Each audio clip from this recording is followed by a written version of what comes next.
এদেশে ফ্যাসিস্ট শুধু আওয়ামী লীগ না, এদেশে প্যাসিস্ট শুধু ছাত্রলীগ না, এদেশে প্যাসিস্ট আমার ভিতর, আপনার ভিতর, আমার আপনার মন মস্তিষ্ক হচ্ছে প্যাসিস্ট। প্যাসিস্ট আমার পাশে আছে, আমার প্রতিবেশীর ভিতর আছে, আমার বন্ধুর ভিতরে আছে, আমার ব্যয়ের ভিতরে আছে।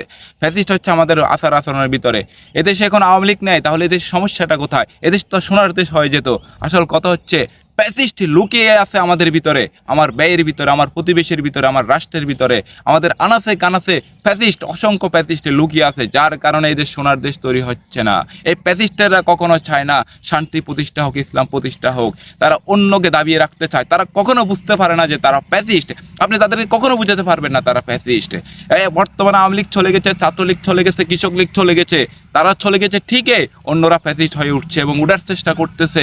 কিন্তু তাদেরকে আপনি এটা বুঝাতে পারবেন না যে ভাইরা, তোমরা যা করতেছো এটাও সেম আওয়ামী লীগের মতো, ছাত্রলীগের মতো আচরণ হয়ে যাচ্ছে।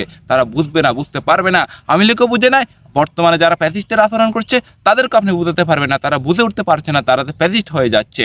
শুধু ওরা নয়, শুধু একটা দল না, অনেকগুলো দল একই প্যাসিস্টের মতো আচরণ করছে, অনেকগুলো ব্যক্তি প্যাসিস্টের মতো আচরণ করছে। ওদেরকে আপনি বুঝাতে পারবেন না, যত কথাই বলেন আপনি এদেরকে বোঝানো অসম্ভব।